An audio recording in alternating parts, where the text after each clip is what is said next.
So I apologize for that. It is my absolute pleasure to introduce Reverend Chris Antal.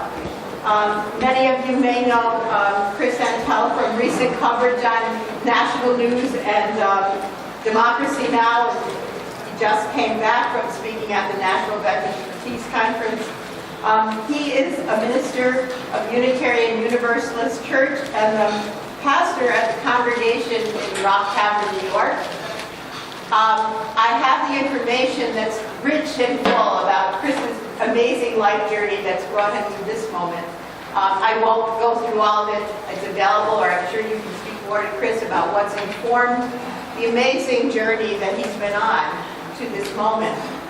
I would say, as I read through what Chris has to say about his life and that journey, that the unifying theme has been to find ways to speak to, commit to the absolute sacred rights of the individual, and as an individual, and as how to move our nation to that.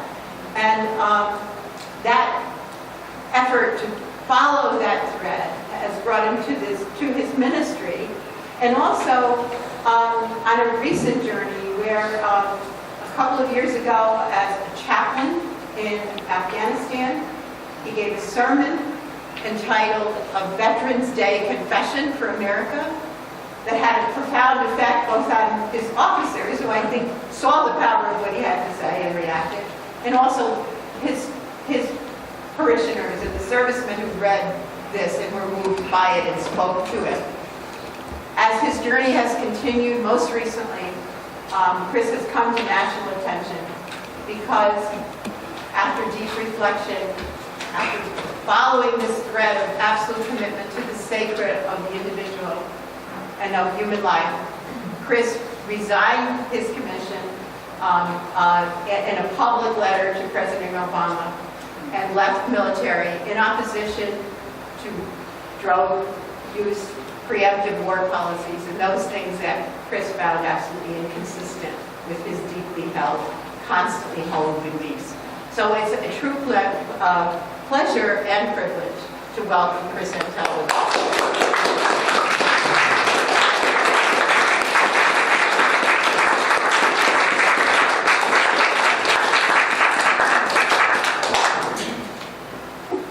Well, I don't have an order of protection against me, and I've never been in prison, so I don't know if I have the status nor the credentials to speak to this audience. There's no credentials, no status. You're in prison, we're all equal. So I'm a spiritual leader, and we're here in a spiritual place. So I thought to use this time we have together to engage in some spiritual disciplines. If you're not into that, that's cool, you can just watch. But what I had in mind was to study a bit together. I brought some words, some readings to share, and introduce a couple of songs, a litany, and time for prayer, reflection, and to close with a bit of a benediction where we bless one another. Now John approached me, he said, make sure you leave time for question and answers. And that didn't quite jive with what I had in mind.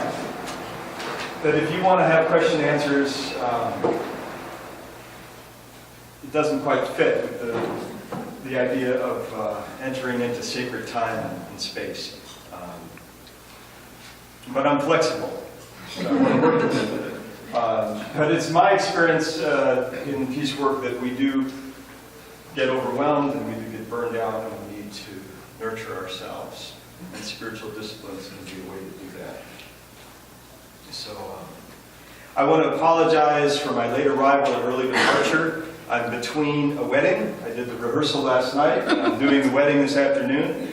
So I am just here for a short time this morning. But I wanted to make the trip because I want to support this event. And I feel bad that I won't be here for Paul's talk later, which I think is very significant. How does that sound? Beautiful. Is that right? The theme of sacrament of resistance, I actually heard that phrase at Dan Berrigan's funeral. I was down in New York City. Never met Dan Berrigan, but heard many stories and was inspired by what I learned about his life. And I was down in New York City for his funeral, and somebody handed me this poster, which I carried with me through the streets in a peace march in the rain. And then I got it framed because I want to remember Dan Berrigan and honor him with the theme this morning, Sacrament of Resistance.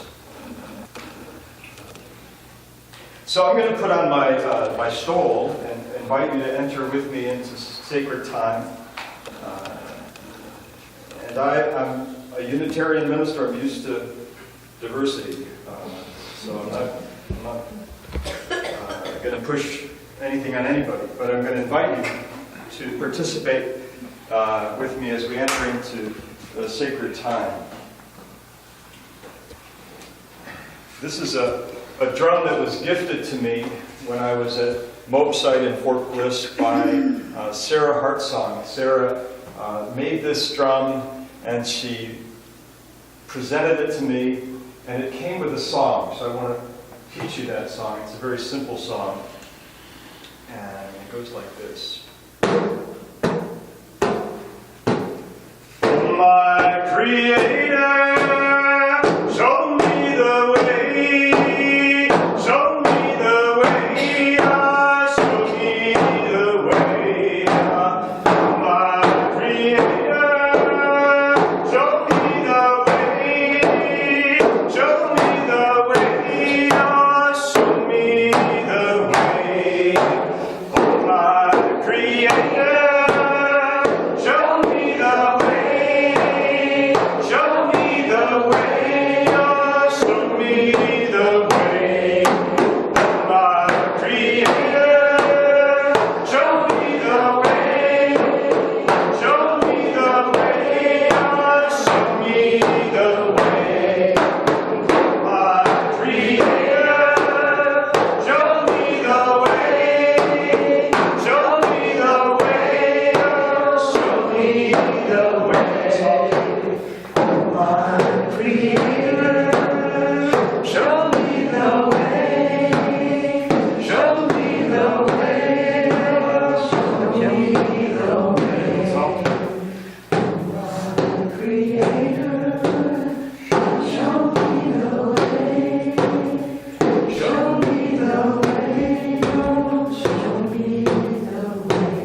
I'd like to invite you to participate with me in a litany.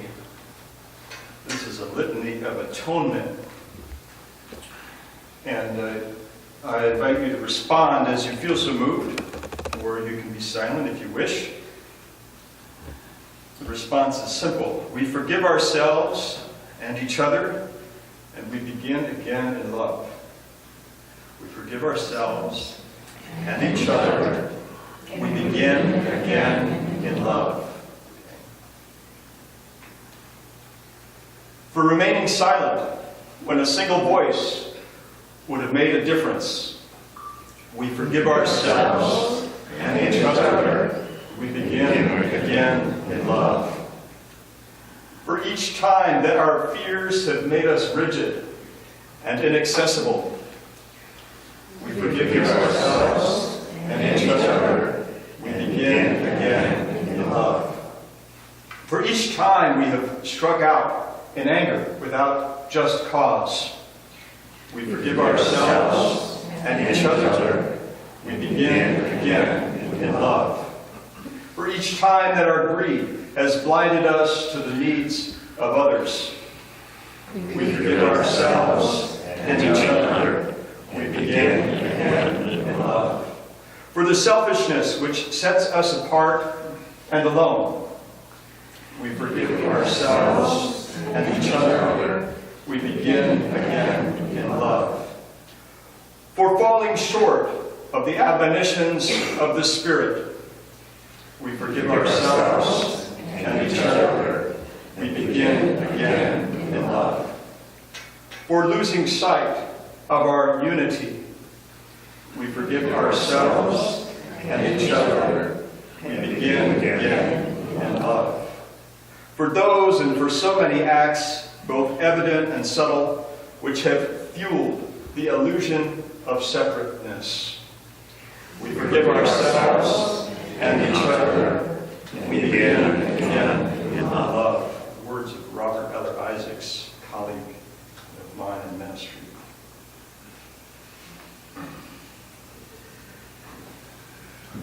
Well, my first act of resistance happened when I turned 18, and my father told me to register for selective service. When I was 18, I was living in Maine. I grew up in New England, and had just before that gone on a trip with my English class to Walden Pond. We had read Civil Disobedience by Henry David Thoreau, and I was all fired up to put into practice the wisdom of Thoreau. So I refused to register for selective service. So I thought to share with you a few words of Thoreau from this classic text on civil disobedience that set me out on the path that has led me to where I am in this moment. A government in which the majority rule in all cases cannot be based on justice, even as far as men understand it. Can there not be a government in which majorities do not virtually decide right and wrong, but conscience? In which majorities decide only those questions to which the rule of expediency is applicable? Must the citizen ever, for a moment, or in the least degree, resign his conscience to the legislator? Why has every man a conscience, then? I think that we should be men first, and women. He doesn't say that. And subjects afterwards.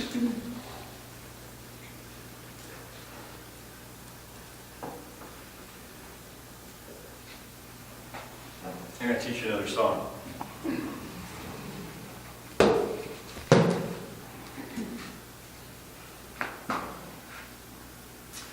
Feel free to just jump in as you're able and willing.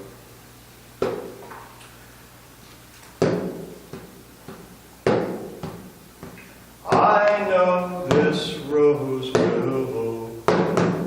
I know my fears will burn away. I know my soul will unfurl its wings. I know this rose will blow. I know this rose will blow. I know my fears will burn away. I know my soul will unfurl its wings. I know this rose will blow. I know this rose will open. I know my fears will burn away. I know my soul will unfurl its wings. I know this rose will open. I know this rose will open. I know my fears will burn away. I know my soul will unfurl its wings. I know this rose will open.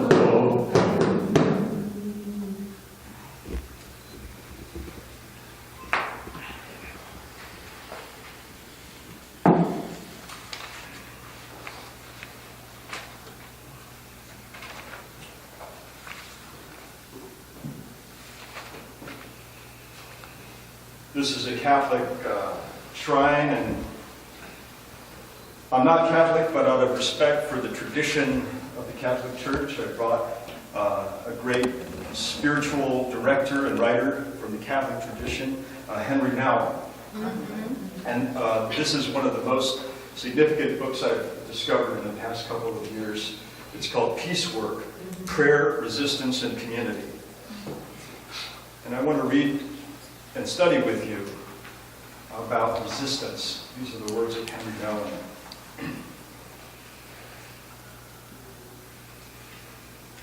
And this is on a chapter called Resistance. And there's two parts I'm going to read. The first part is about saying no. And the second part is about saying yes.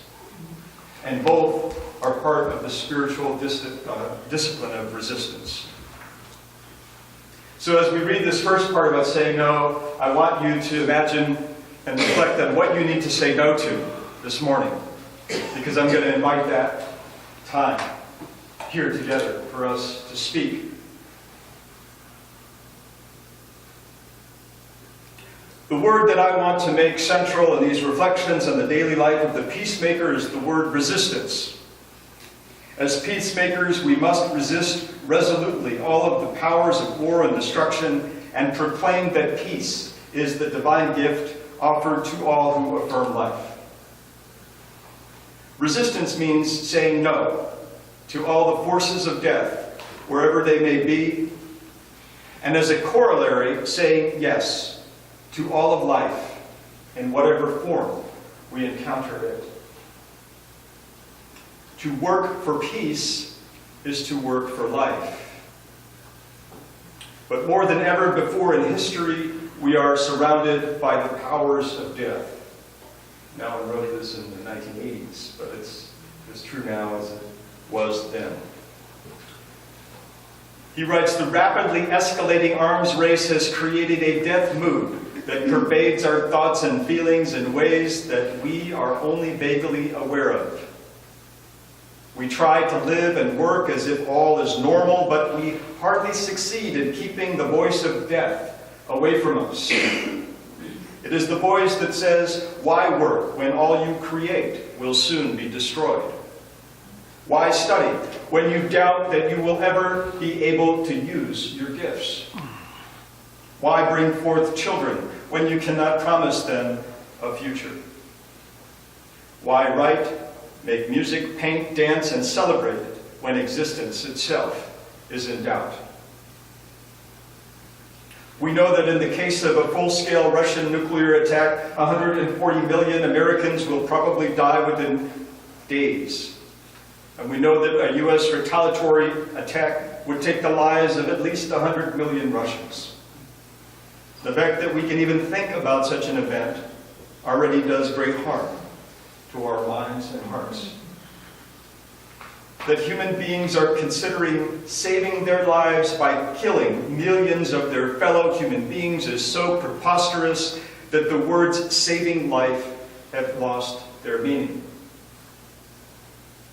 One of the most tragic facts of our century is that the no against the nuclear arms race has been spoken so seldom, so softly, and by so few. He goes on to say, non-resistance makes us accomplices of a nuclear holocaust.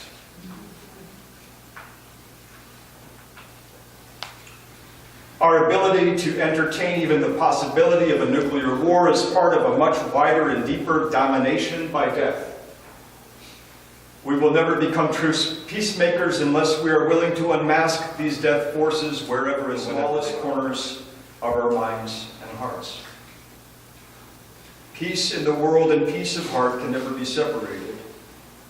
We need not answer the question, which is more important, peace in your heart or peace in the world? Nor should we be distracted by arguments as to whether peace starts within or without. Inner and outer peace must never be separated.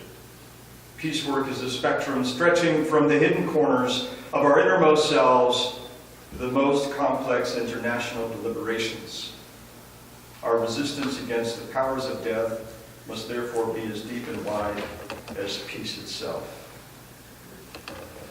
At this time, I want to invite you to say no. I'll give you a few moments to reflect quietly, and as you feel so moved, I invite you to stand and say no, and if you'd like to say what it is you're saying no to, I invite you to say that as well. Let us enter into a time of reflection.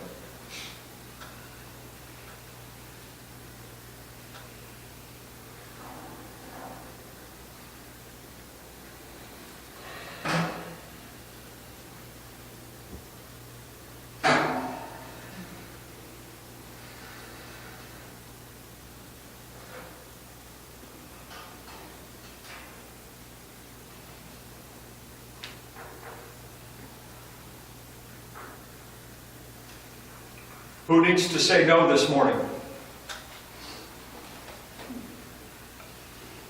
Say no to the persecution of Chelsea Manning, which is outrageous, along with all the other whistleblowers and truth tellers, and the outrageous expenditures that money should be used in other ways.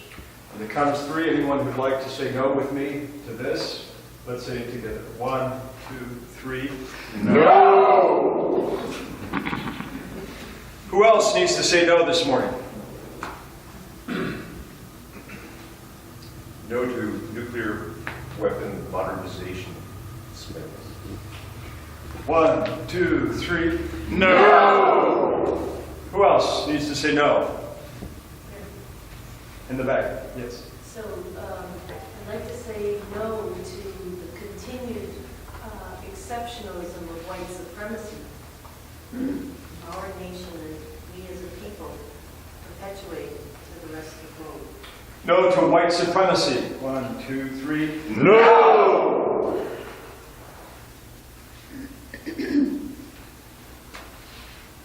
I say no to the desecration of, especially being on this sacred space, of the earth, the water, the land, the sky, by corporate international greed.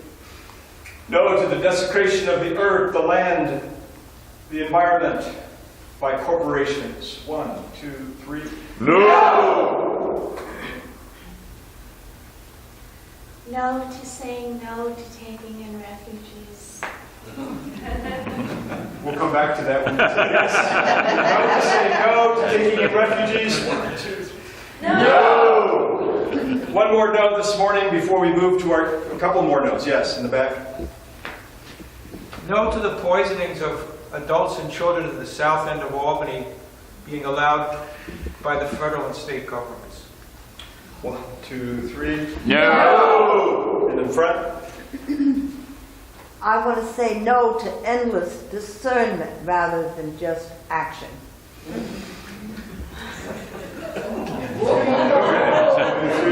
No! Can we move on to our yeses? Yes. John has something. Yes. No. I wanted to say a very special no, which I said at the Nevada test site, and this will be a little different.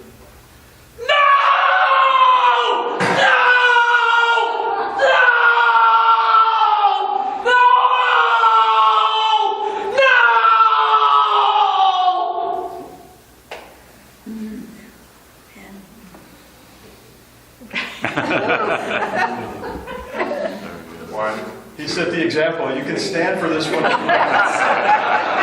going to get loud. I think we should shut off the cameras. Thank you, John. 1, 2, 3. No!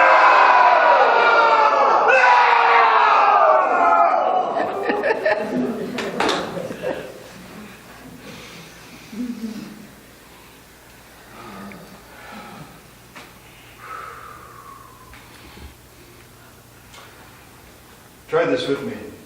You need to stand for this. Raise your hands up like this. Move on to say yes.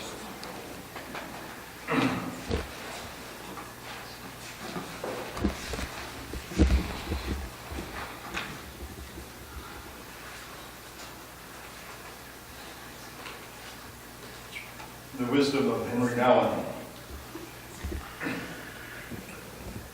While discussing the no of resistance, I already alluded to the yes of resistance. It's clear that resisting the forces of death is meaningful only when we are fully in touch with all the forces of life. What is finally important is not that we overcome death, but that we celebrate life.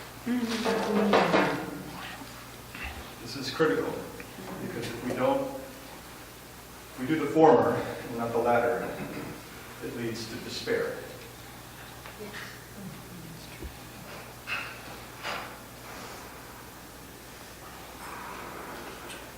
When all my attention goes to protesting death, death itself may end up receiving more attention than it deserves. Thus, my struggle against the dark forces of death becomes the arena of my own seduction. I often wonder if my own depression and the depression of many of my friends is not an ominous sign that our many attempts to say no have already harmed us more than we are willing to confess. There's a very old piece of wisdom that comes from the 4th century monks of the Egyptian desert. Do not combat the demons directly. Do not combat the demons directly. Desert fathers felt that a direct confrontation with the forces of evil required so much spiritual maturity and saintliness that few would be ready for it. Instead, they advised their disciples to focus on the Lord of light, and thus indirectly but inevitably undo the powers of the demon.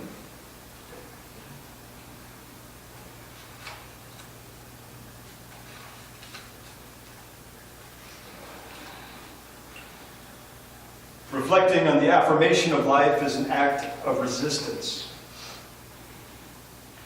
I gradually came to see 3 aspects of life which are in stark contrast to the powers of death. They are humility, compassion, and joy. What's the third? Joy. These 3 aspects of life, therefore, must also characterize the yes of the resistor.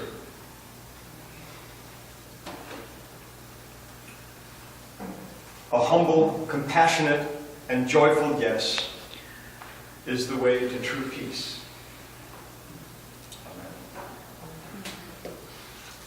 In my own life, I am privileged to be the father of 5 children. Were it not for my children and my garden, where I have a koi pond, nurture life in my koi pond and in my family, I would not have the strength to face the demons. So I've learned the importance of saying yes to life and celebrating life. So let's say yes this morning. Let's celebrate this morning. What can we celebrate as a community? Not my words, the words of Anne Frank. In spite of everything, I believe people are still good at heart. Yes to the essential goodness of heart. 1, 2, 3. Yes! Okay. What else can we affirm and celebrate and say yes to this morning? The Dalai Lama says the purpose of our life is happiness. Yes to happiness. 2, 3. Yes! We can celebrate the beauty and spontaneity of children. Yes to children. 2, 3. Yes! I say yes to the song of the robin in the spring, to the songs of the cardinals singing back and forth to each other, and to the love song of the chickadee. Yes to bird songs. Yes! Anything else we can celebrate and affirm? Yes. Yes to the creativity of humanity. To the creativity of humanity. Yes! In the back there. All the small acts of kindness and the prayers that are going on every day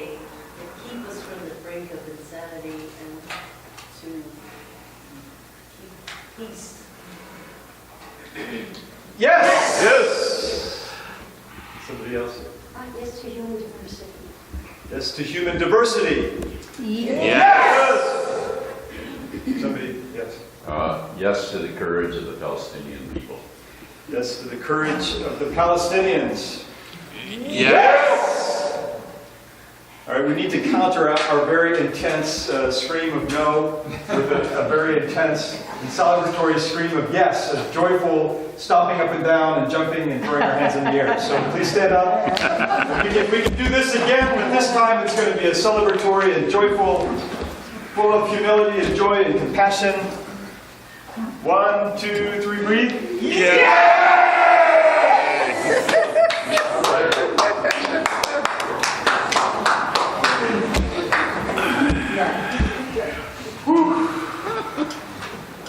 Let's do another song. This one is a simple meditation on breathing. You may have heard it before. I'm going to twist it around a little bit. We breathe in the pain of the world, we breathe out love. When I breathe in pain. When I breathe out love. Let's do it together. When I breathe in, pain. When I breathe out love.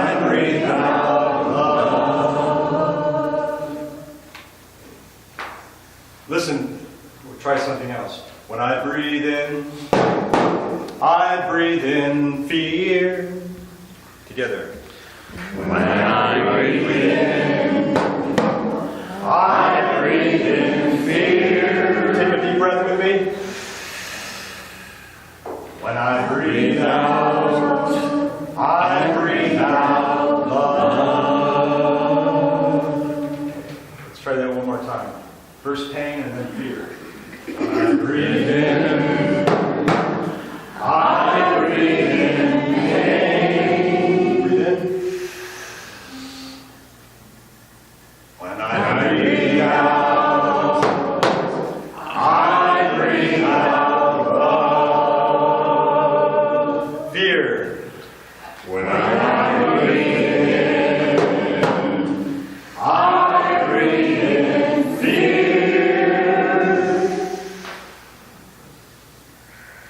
When I breathe out love.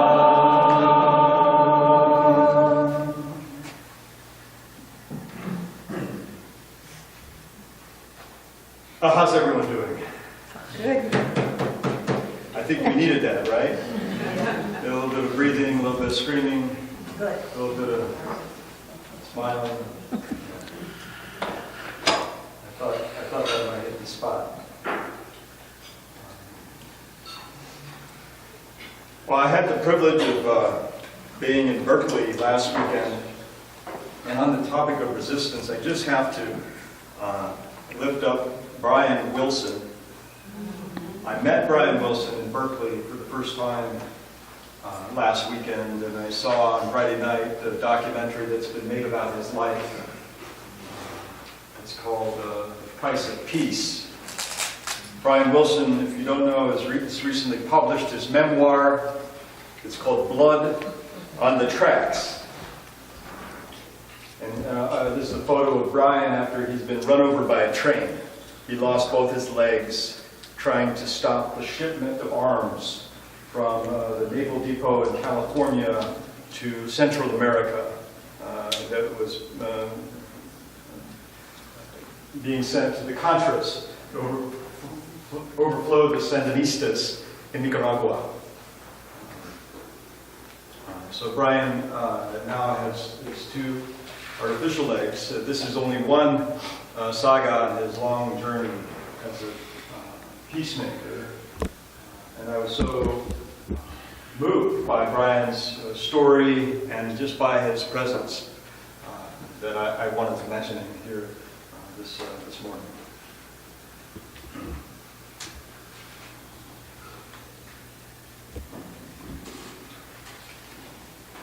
So I don't want to dwell on my own story a whole lot because it's been out there in the media. But I will share a commentary that I just was just published in Sojourners.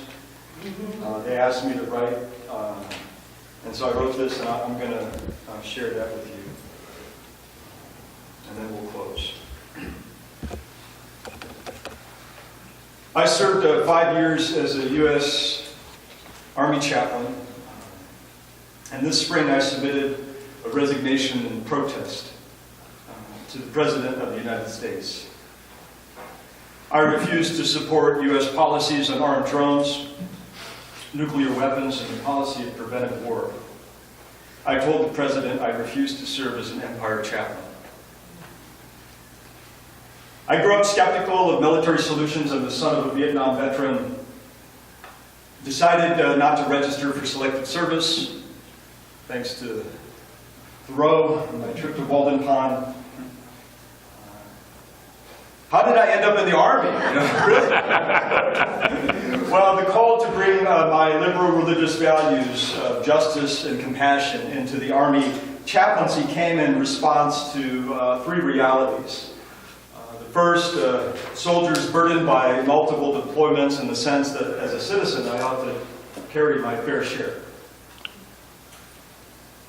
Second, a military replete with uniformed evangelicals occupying Muslim lands. This scares the Jesus out of me. Under the command of a crusading commander-in-chief,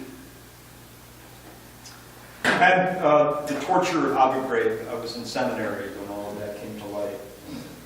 Just revolted me. So as a chaplain, I was a pastor, nurturing the living, caring for the wounded, honoring the dead. However, I also claimed the biblical imperative of the prophet to speak truth to power.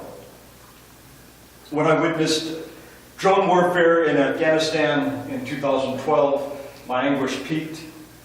And as Marie mentioned, I preached a sermon, a Veterans Day confession for America, lamenting, among other things, drone killing and preventive war. Military commanders reacted harshly. I was discharged and reprimanded with a negative evaluation. I was sent home.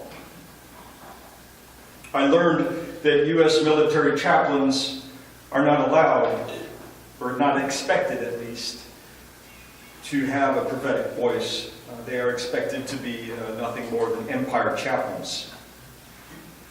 Let me explain what I mean by that. Empire chaplains, like empire churches, represent what the author T. Jeremy Gunn calls American national religion. It's in a book he wrote called Spiritual Weapons, the Cold War and the Making of American National Religion. American national religion is the unholy trinity of governmental theism, a commitment to military supremacy, and an understanding of capitalism as freedom. There it is. That's our common faith as Americans, and it has emerged over the last 70 years. Empire chaplains, empire churches betray authentic religion by their words, their presence, or most often their silence.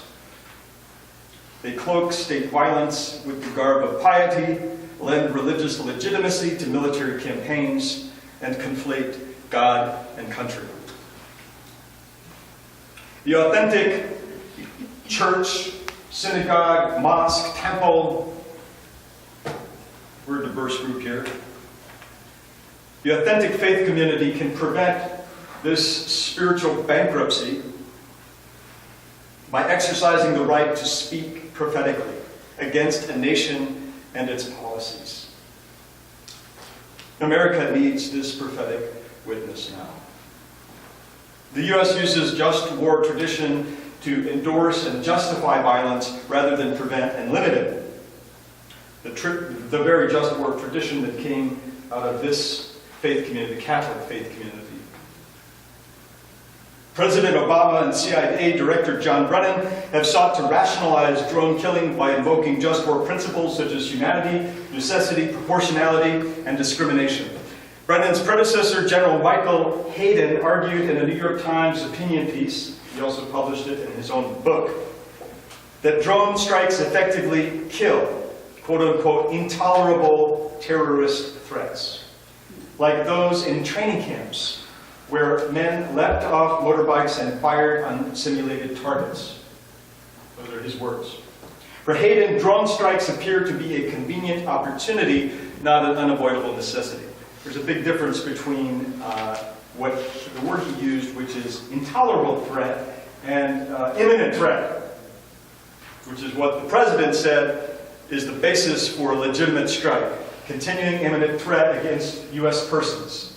Intolerable threat is not the same thing as imminent threat, so there's a lot of slippery language here. Drones pose a unique moral hazard. They make killing easy and appear risk-free and moral, thereby lowering the threshold for the use of lethal force. Hayden conflates threats he considers intolerable with imminent threats to Americans, masking vital distinctions. Unlike Hayden, I believe that killing people we suspect might possibly harm us at some point in the unspecified future can never be morally justified. The U.S. has killed between 4,000 and 8,000 people with drones since 2001. Moreover, the U.S. possesses nearly half of the 15,700 nuclear weapons in existence, with hundreds, perhaps as many as 1,000, ready to launch on warning in a first strike. These weapons terrorize humanity and threaten the earth, yet our country plans to spend billions modernizing and miniaturizing them. The church, the religious community must not tolerate this, but should demand the U.S. stop this killing and cancel these modernization plans. When I joined the Army, I joined the Department of Defense, not a department of preemptive, aggressive, and endless war.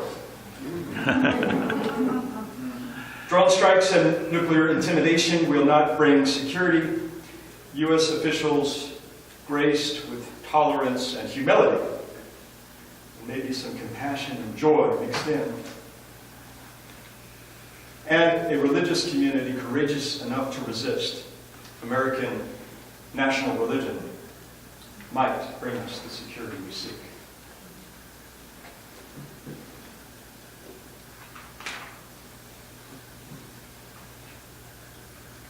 I have a blessing to close, but do we need discussion? Yeah. What was that trinity of the national religion again? This is Jeremy Gunn's work that I'm quoting. Governmental theism, which is the conflation of God and country. It's the whole emergence of one nation under God and God we trust that was popularized and put into law and put on our currency in the early 1950s. So there's governmental theism, a commitment to military supremacy in the world, global military dominance, and finally, an understanding of capitalism as freedom. Yeah, those are Capitalism as freedom, an understanding of freedom, which is capitalism, which is a very myopic view of what freedom is.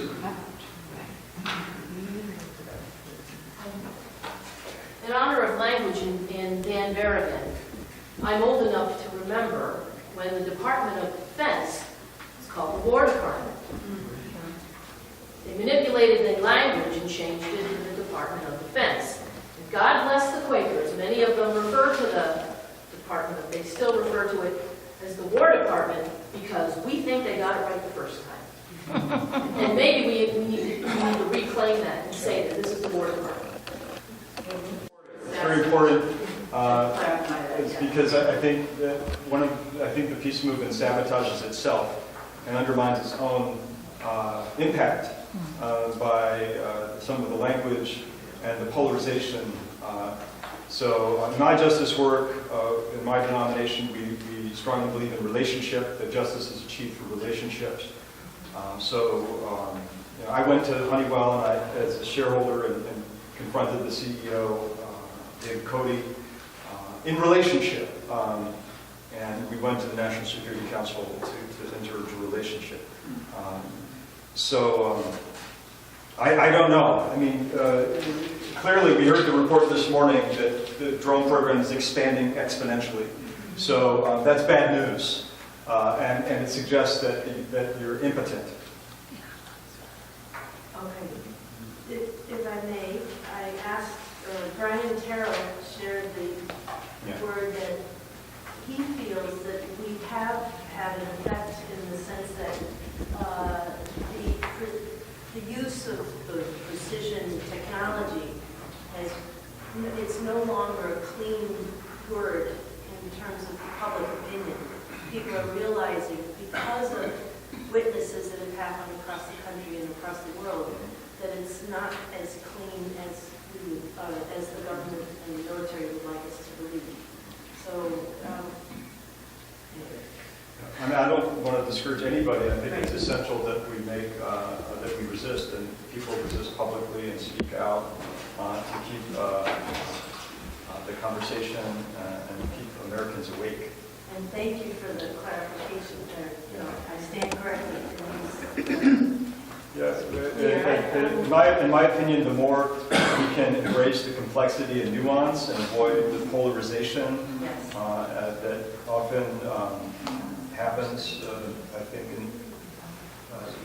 the more we protect our own souls and the more effective we can be. I guess, I don't know if we have time to go on, but I don't want to go over. I think one more question. Yeah. Well, I would appreciate sharing an experience, a very sad experience that I had. My grandson just graduated from Lemoyne, and where Dan Berrigan taught for years. And I went to the graduation, and there were thousands of people spread out on a beautiful day on the lawn, and with all kinds of speakers. And there was never a mention of Dan Berrigan, as well as my grandson, who was there for 4 years, never heard of Dan Berrigan.